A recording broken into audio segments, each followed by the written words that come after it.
오늘 우리 주시는 하나님 말씀은 마태복음 5장 3절 한 절 말씀입니다. 마태복음 5장 3절입니다. 신약 성경 5쪽쯤 되겠습니다.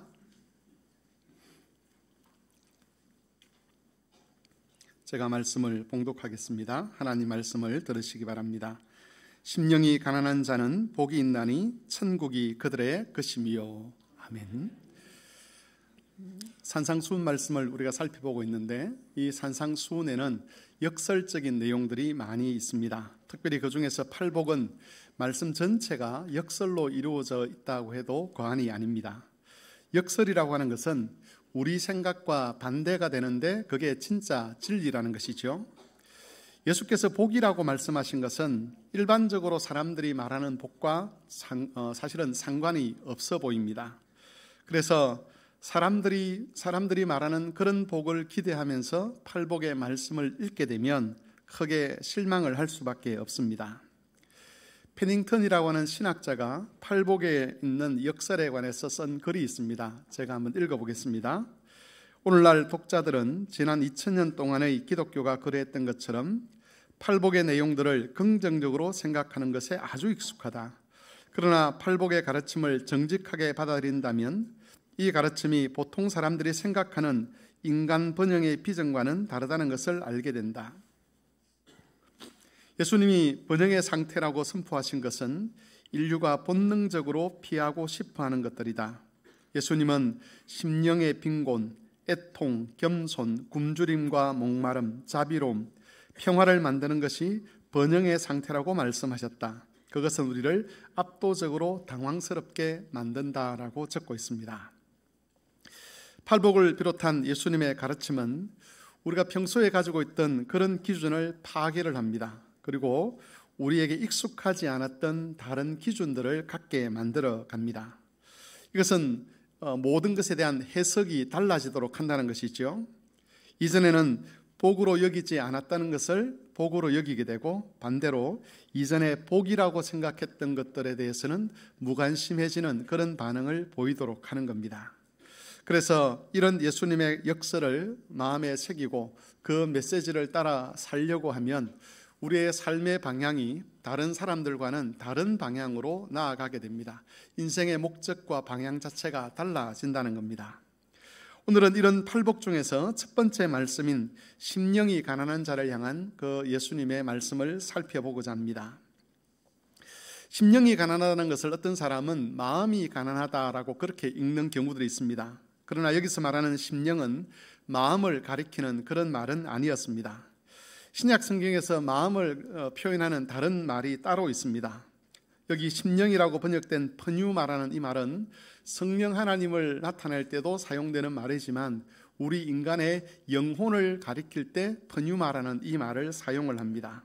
따라서 심령이 가난하다는 것은 어떤 심리적인 상태를 이야기하는 것이 아닙니다. 이것은 영적인 문제에 있어서 사람들이 취해야 될 올바른 태도에 관한 말씀입니다. 다시 한번 말씀을 드립니다. 심령이 가난하다는 것은 영적인 문제에 있어서 우리가 취해야 될 올바른 태도에 관한 말씀입니다. 누가복음에 보면 똑같은 말씀이 기록되어 있는데 거기는 심령이라는 말이 빠져 있습니다. 대신 가난한 사람이 복이 있다라고 그렇게 되어 있습니다. 한때 해방신학이라고 하는 것이 남미를 중심으로 크게 융성을 했었고 70년대, 80년대 그 해방신학이 우리나라에도 영향을 미쳤는데 그 해방신학에서는 이 가난한 사람을 문자적인 의미로 그대로 받아들였습니다. 그래서 어떤 사람이 의로운 사람이냐, 어떤 사람이 하나님 백성이냐라고 했을 때 가난한 사람, 문자적으로 경제적으로 곰핍한 그런 사람들이 가난한 사람들이고, 그런 사람들이 구원 얻은 사람들이고, 그런 사람들이 하나님의 백성이다라고 그렇게 주장을 했습니다. 그 반대에 있는 부자들은 하나님 나라에 들어갈 수 없다라고 보는 것이지요. 성경을 이렇게 해석하는 것은 예수님의 원래 의도를 잘못 파악하는 겁니다. 특별히 예수님 당시의 시대적인 상황을 고려하지 않은 채 해석을 하게 되면 해방신학과 같은 그런 잘못된 관점으로 하나님 말씀을 볼 수밖에 없는 것이지요. 구약시대나 또 예수님이 가르치던 그런 시대에 그 당시에는 가난과 경건은 거의 직접적으로 연결되는 관계였습니다. 가난한 사람들이 모두 다 경건한 사람들은 아니었지만 경건한 사람들은 거의 대부분 다 가난할 수밖에 없는 그런 사회 구조였다는 것이지요. 실제로 시편에 보면 의인으로 인정받는 사람들은 늘 가난했습니다. 그것은 그 사회가 구조적으로 불의한 사회였다는 것을 의미합니다. 이런 사실은 예수님을 따르던 제자들과 또 예수님을 배척하던 바리새인들이나 서기관들을 비교해 보면 알 수가 있습니다. 예수님을 따르던 제자들은 거의 대부분 가난한 사람들이었습니다. 12제자만 하더라도 핵심 인물들은 갈릴리 바다에서 고기잡이를 하던 가난한 어부들이었습니다. 이에 비해서 예수님을 배척했던 서기관들과 바리새인들은 늘 화려한 옷을 입었고 비싼 옷으로 자신을 꾸미고 길거리에서 사람들로부터 인사받는 것을 좋아했습니다.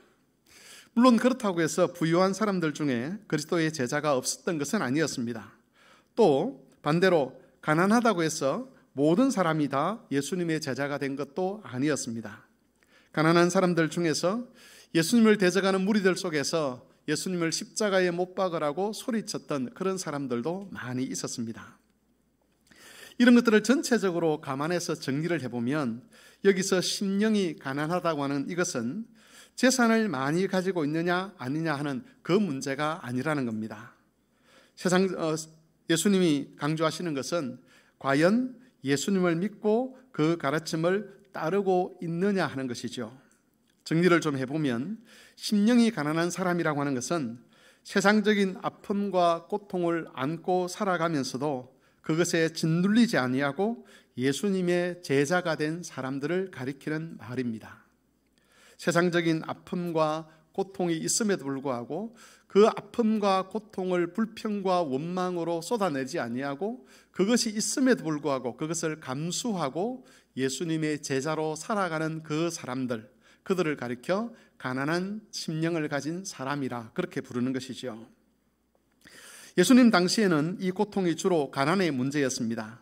하지만 시대적인 상황에 따라서 또 사회적인 상황에 따라서 사람들은 다른 종류의 고통을 얼마든지 겪을 수가 있습니다. 사실 한국 사회에 살고 있는 우리 그리스도인들은 다른 지역에 살고 있는 그리스도인들에 비해서 상대적으로 고통의 문제에서 좀 벗어나 있는 것이 사실입니다. 전쟁 중에 있는 우크라이나라고 하는 그 지역에 살고 있는 그리스도인들을 한번 생각해 보십시오. 그들은 하나님을 믿는 사람들입니다. 하나님의 약속을 가진 사람들입니다. 그럼에도 불구하고 그들은 현재 말로 설명이 될 수 없는 그런 고통을 겪으며 살고 있습니다. 얼마 전에 휴전이 이루어지긴 했지만 팔레스틴 지역에도 그리스도인들이 살고 있습니다.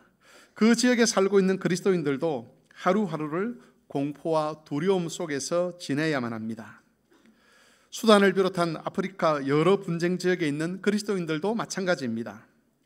무슬림들이나 다른 우상 숭배자들 속에서 박해받으며 믿음을 지켜가는 그리스도인들이 있습니다.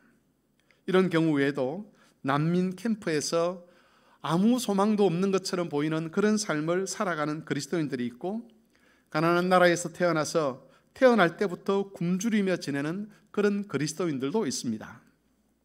물론 한국에 있는 그리스도인들 중에서도 다른 사람들에 비해서 상대적으로 더 심한 고통을 겪는 사람들이 있을 수는 있습니다. 그것이 질병일 수도 있고 가난일 수도 있고 또 가족들의 폭력이나 심리적인 그런 문제일 수도 있을 것입니다. 그런데 이 사람들이 그런 고통이나 아픔을 겪으면서도 여전히 그리스도에 대한 믿음을 지켜가고 있습니다. 여전히 예수님의 제자로 살아간다는 것이죠. 이처럼 고통 때문에 믿음을 포기해버리지 않는 사람들, 가난 때문에 믿음을 저버리지 않는 사람들, 두려움이나 공포에 짓눌려 살면서도 끝까지 하나님께 대한 믿음과 소망을 거두지 않는 그 사람들, 이 사람들이 바로 예수께서 말씀하신 심령이 가난한 사람들입니다. 물론 당장의 고통을 겪지 않는 그리스도인들도 여기에 포함될 수 있습니다. 많은 시험과 유혹 속에서 여전히 경건함과 거룩함을 지켜가기 위해서 영적인 싸움을 싸워가고 있는 사람들, 하나님이 주신 재정과 하나님이 주신 그런 힘을 주께 헌신하며 하나님의 나라와 의를 구하며 살아가는 이 사람들, 하나님 외에 다른 것에는 소망이 없다는 것을 알고 자기에게 있는 것이긴 하지만 그것을 상대적으로 여기고 하나님께 헌신하는 그 믿음의 사람들은 모두가 다 심령이 가난한 사람들입니다. 여러분, 세상은 이런 형편에 있는 사람들을 가리켜서 절대로 복이 있다라고 말하지 않습니다. 여러분, 누가 가난한 상태를 복이라고 말할 수 있겠습니까? 누가 전쟁의 두려움과 공포를 안고 살아가는 그 삶을 복 있는 삶이라고 말할 수 있겠습니까? 세상은 절대 그것을 향해 번영하는 삶이라고 말할 수 없습니다. 세상에는 그런 상태를 복이라고 말할 수 있는 어떤 근거도 어떤 개념도 존재하지 않습니다. 어떤 종교에서도 어떤 철학에서도 그 상황을 복이라고 말할 수 없다는 겁니다. 그들에게는 그렇게 말할 수 있는 근거를 전혀 그들은 그런 것을 전혀 가지고 있지 않습니다. 그런데 예수님은 그런 형편에 있는 사람들을 향해서 복이 있다라고 선포하셨습니다. 이 말은 그들이 지금 복된 상태에 있다는 것이죠. 앞에서 언급했던 페닝턴이라는 학자는 이 말을 가리켜서 너희가 번영하는 중에 있다라고 그렇게 번역을 했습니다. 심령이 가난한 자들이여 너희가 지금 번영하는 중에 있다, 이렇게 이야기를 하는 것이죠. 또 다른 학자는 이렇게 번역했습니다. 그들이 지금 참 잘하고 있다. 심령이 가난한 자들이여 너희가 정말 잘하고 있다, 이렇게 번역을 했다는 것입니다. 여러분, 정리를 하면 그들의 상태가 보기와 같은 그런 나쁜 상태가 아니라는 것입니다. 비록 사람들의 기준에서 본다면 번영하는 것과 반대되는 그런 현상들이 일어나고 있는 것 같지만은, 그러나 사실은 그들이 번영하는 중에 있고 그들이 정말 잘하는 중에 있다라고 그렇게 예수님께서 선언하시고 있습니다. 이것이 바로 복음의 역설입니다. 지혜로운 성도는 복음이 주장하는 이런 역설을 기억하고 살아야만 합니다. 예수님께서 하신 말씀은 대부분 역설로 이루어져 있습니다. 예수께서 생명의 길과 사망의 길에 대해서 말씀을 하셨습니다. 좁은 문으로 들어가라. 멸망으로 인도하는 문은 크고 그 길이 넓어 그리로 들어가는 자가 많고, 생명으로 인도하는 문은 좁고 그 길이 협착하여 찾는 자가 적음이라. 사람들의 눈에 멸망으로 가는 그 길이 생명으로 가는 길처럼 보이고, 생명으로 가는 그 길은 멸망으로 가는 길처럼 보인다는 겁니다. 눈에 보이는 것이 전부가 아닙니다. 성공이 실패일 수가 있고 실패가 성공일 수가 있습니다. 명예가 수치일 수도 있고 모욕과 수치가 명예와 영광이 될 수도 있다는 것입니다. 성경에서 하나님의 구원을 노래하는 말씀 속에 반복적으로 등장하는 내용이 있습니다. 제가 한번 읽어보겠습니다. 긍휼하심이 두려워하는 자에게 대대로 이르는도다. 그의 팔로 힘을 보이사 마음의 생각이 교만한 자들을 흩으셨고 권세 있는 자를 그 위에서 내리치셨으며 비천한 자를 높이셨고 줄이는 자는 좋은 것으로 배불리셨으며 부자는 빈손으로 보내셨도다. 하나님의 구원을 설명하면서 권세 있는 자는 내리침을 당하는 것이 되고 비천한 자는 높임을 받는 것이 구원이라고 합니다. 줄이는 자는 좋은 것으로 배부르게 되는 것이 구원이고 부자는 빈손으로 돌아가는 것이 구원이라고 그렇게 성경은 증거합니다. 사무엘을 낳고 난 이후에 사무엘의 어머니였던 한나가 부른 그 구원의 노래에 이 내용이 담겨 있습니다. 그리고 예수님을 잉태한 마리아의 찬송에도 이 역설적인 고백이 담겨 있습니다. 이것 외에도 시편과 여러 선지서들 말씀에도 이런 역설적인 메시지들이 지속적으로 나타납니다. 여러분, 하나님의 구원의 복음은 역설을 담고 있는 메시지입니다. 그러므로 우리는 눈에 보이는 대로만, 또 세상이 말하는 대로만 살지 않도록 항상 조심을 해야만 합니다. 젊은 분들은 이런저런 SNS를 통해서 세상과 소통하고 있을 것입니다. 또 많은 뉴스들을 보면서 세상의 이야기들을 듣고 있을 것인데, 그런 SNS나 또는 세상의 뉴스들을 통해서 보고 듣는 그 세상의 이야기들을 복으로 여기지 않도록 우리는 조심을 해야만 합니다. 어떤 사람들은 좋은 관광지에 가서 유유롭게 휴가를 즐기는 그런 이야기들을 SNS에 올리고 유튜브에 올립니다. 어떤 사람들은 주식을 해서 몇 억씩 벌었다는 그런 이야기를 또 올리기도 합니다. 코인을 해서 수억의 돈을 벌고 그 덕분에 일찍부터 경제적인 자유를 얻고 삶을 편안하게 살아간다는 그런 이야기들을 우리는 종종 듣습니다. 여러분, 이런 이야기들은 거짓된 복을 확산시키는 역할을 합니다. 사람들은 그런 이야기들과 자신의 삶을 비교를 합니다. 그러면서 자기는 지금 복에서 멀어져 있다는 생각을 하는데, 그게 세상 사람들만 그렇게 생각하는 것이 아니라 그리스도인들도 그런 식으로 사고를 한다는 겁니다. 뉴스에 보면 사람들이 여름에 호캉스를 가는 이야기들이 뉴스에 많이 등장하는 것을 볼 수가 있습니다. 간단한 것 같지만 어떤 경우에는 수백만 원씩 드는 그런 수백만 원씩의 비용을 지불해야 되는 경우도 있습니다. 어떤 사람들은 좋은 식당에, 비싼 식당에 가서 음식을 먹고 그것을 자랑 삼아 SNS에 올리기도 합니다. 어떤 사람들은 자동차 이야기를 합니다. 어떤 사람은 집 이야기를 합니다. 그런 이야기를 듣고 있으면 왜 나는 그런 것들을 얻지 못하는가? 왜 나는 그런 것들을 누리지 못하는가? 왜 나는 저런 것들을 사지 못하는가 하는 그런 한탄이 자기 안에서 솟아나게 되고 스스로를 자책하는 일이 일어나게 됩니다. 그리고 어떤 사람들은 그런 것 때문에 좌절해서 하지 말아야 될 그런 선택을 하기도 합니다.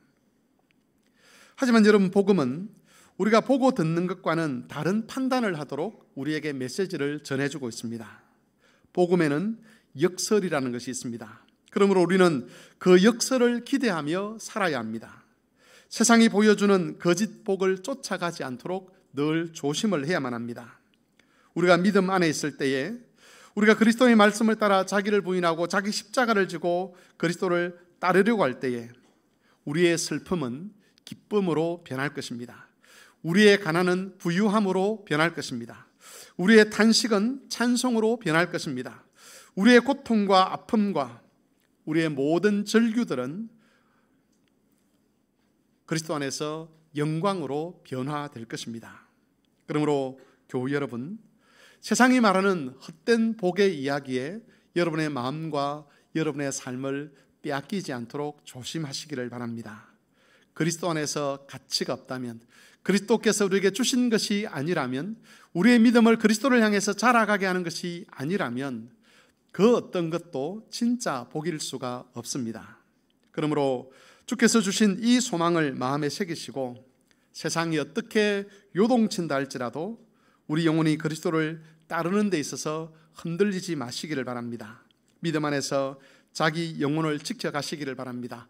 가난 속에서도, 고통 속에서도, 두려움 속에서도, 심리적인 위협 속에서도, 그리고 다른 사람들이 알 수 없는 그런 여러 종류의 고통 속에서도 하나님께서 그것을 복으로 변화시키실 것이라는 그 믿음, 아니 그 상태를 복된 상태라고 말씀하시는 그 그리스도의 말씀을 마음에 새기면서 믿음을 지켜가는 그런 교우들이 되실 수 있기를 바랍니다.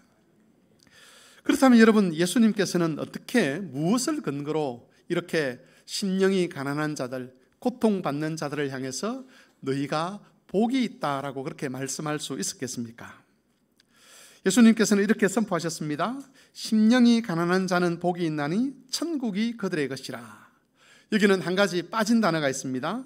심령이 가난한 자는 복이 있나니라고 하는 그 말씀 다음에 왜냐하면이라는 말이 들어가야 합니다. 그래서 그렇게 읽으면 심령이 가난한 자는 복이 있나니, 왜냐하면 천국이 그들의 것이기 때문이다 라고 그렇게 읽을 수가 있는 것이지요.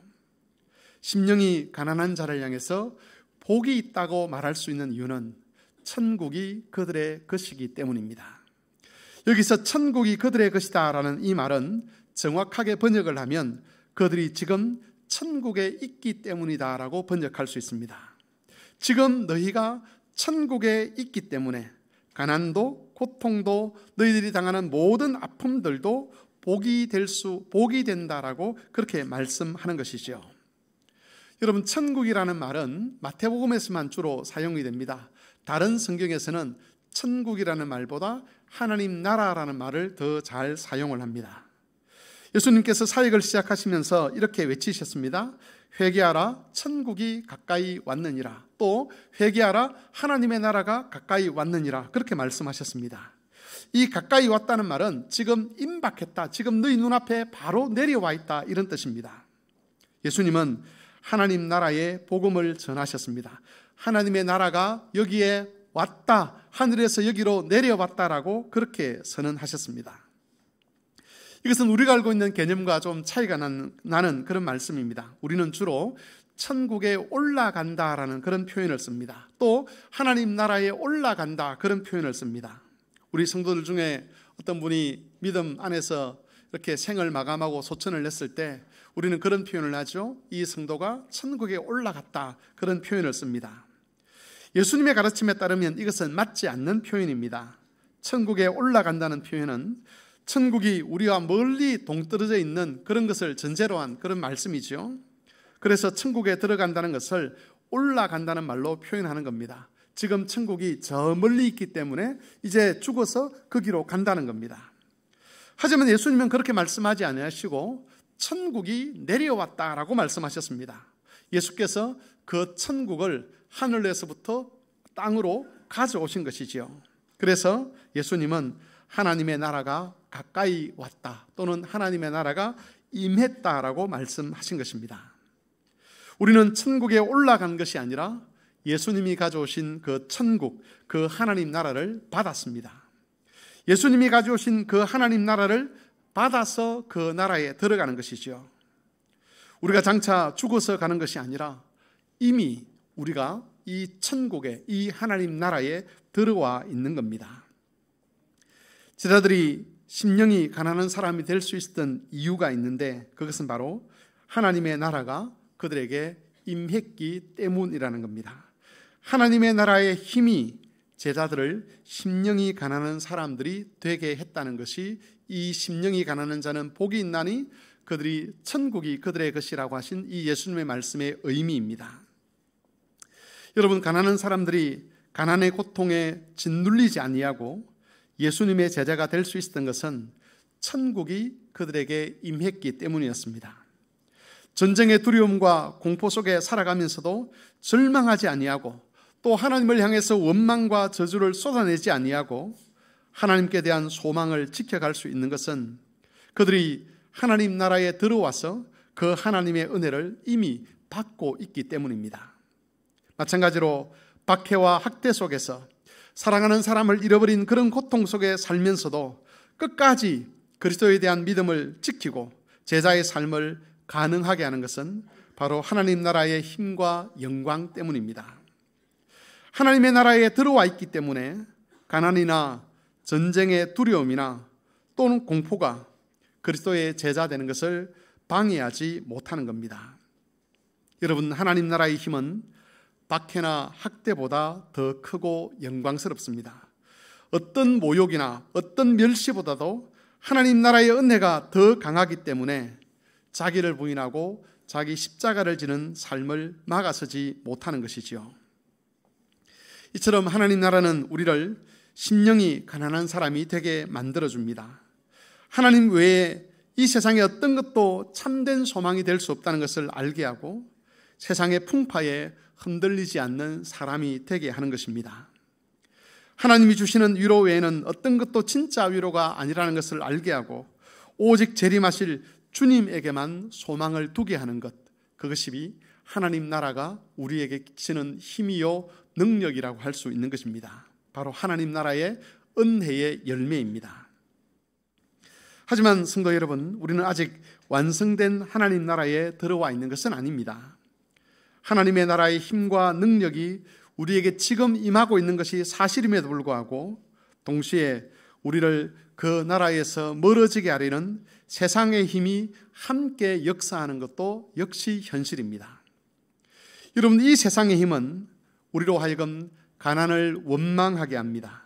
공포와 두려움에 짓눌려서 아무런 믿음의 용기를 갖지 못하도록 만들어버립니다. 박해와 학대에 두려워 떨게 만들어버립니다. 누군가를 원망하게 하고 지난날에 살아온 삶에 대해서 부정하고 지난날 나를 괴롭혔던 사람들에 대해서 원망과 그들을 향한 저주를 쏟아내게 하는 것, 그것이 바로 세상의 힘입니다. 하나님께 소망을 두고 역설적인 복음의 역사를 기대하기보다는 세상이 보여주는 것과 세상이 들려주는 것에 주목하면서 그것의 마음을 빼앗겨 버리도록 하는 것, 그것이 세상이 가지고 있는 힘입니다. 여러분, 그 힘은 하나님이 복이라고 말씀하신 것을 저주라고 주장을 합니다.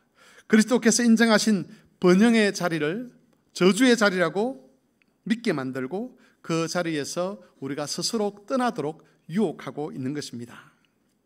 여기에 우리의 영적인 씨름이 있습니다. 예수님은 번영과 복의 자리를 선포하시면서 우리가 그 자리에 머물러 있어야 된다라고 우리를 위로하시고 권면하십니다. 가난도 또 슬픔도 고통도 질병도 하나님이 주신 그 은혜를 무효화시킬 수 없다는 것, 오히려 그것을 통해서 하나님께서 자신의 뜻과 의를 이루시고 우리를 향한 하나님의 구원의 약속을 성취하실 것이기 때문에 지금 사람들이 말하는 그 저주라고 말할 수밖에 없는 그 상황이 사실은 복이라고 말씀하시는 그 그리스도의 말씀을 우리가 마음에 새기며 계속해서 그 자리에 머물러 있으라고 우리를 권면하시는 것이지요. 반대로 세상은 그리스도의 말씀을 부정하게 합니다. 예수를 믿어서 잘된 것이 뭐가 있느냐라고 그렇게 의구심을 갖게 만들죠. 하나님께서 나를 사랑하신다면 왜 내가 이런 고통을 겪어야 되느냐라고 하나님의 섭리와 하나님의 사랑을 의심하게 만들고 그 하나님 나라의 힘을 무력화시키려고 하는 것이 세상의 시도입니다. 이런 시도 속에서 우리는 선택해야 합니다. 믿음의 선택을 하는 것이죠. 우리에게 하나님 나라를 가져오시고 그 나라의 힘 안에서 심령이 가난한 자로 살아가게 하실 그 예수 그리스도의 말씀을 따를 것인지, 아니면 그리스도의 말씀을 부정하는 눈에 보기에 좋고 듣기에 좋아 보이는 그것을 향해서 그것을 선택해서 살도록 하는 그 세상의 이야기를 들을 것인지 선택해야 하는 것입니다. 교우 여러분, 예수님은 심령이 가난한 자는 복이 있다라고 선언하셨습니다. 왜냐하면 그들은 천국에 들어와 있기 때문입니다. 천국에 들어와 있는 사람은 가난한 것도 복이고, 천국에 들어와 있는 사람은 질병도 복이고, 심지어 천국에 들어와 있는 사람들에게는 죽음도 복이 됩니다. 지난날 우리를 아프게 하고 우리를 힘들게 했던 모든 것들도 천국 안에서는 복이 되는 것입니다. 그러므로 이 그리스도의 말씀을 마음에 새기시고 믿음의 선한 싸움을 싸워가시면서 그 복된 자리를 지켜가는 그런 모든 교우들이 되실 수 있기를 바랍니다. 주의 말씀을 생각하며 같이 기도하겠습니다. 심령이 가난한 사람이라는 것은 삶의 고통 속에서도 또 힘든 그런 상황 속에서도 두려움과 염려 속에서도 원망할 수밖에 없는 그런 환경 속에서도 그런 것들에 마음을 빼앗기지 아니하고 그리스도의 제자로서의 삶을 성실히 살아가는 사람들입니다. 그런 사람들에게 예수님은 복이 있다라고 말씀하셨습니다. 왜냐하면 그들은 천국에 들어와 있기 때문입니다. 천국이 그 모든 것을 복의 상황으로 만들었다고 예수께서 말씀하셨습니다. 우리가 이 그리스도의 말씀을 마음에 새기고 세상의 목소리를 듣지 아니하고 그리스도를 따라가는 그 복된 삶을 계속 살아갈 수 있도록 우리를 도와주시기를 같이 한 목소리로 기도하겠습니다.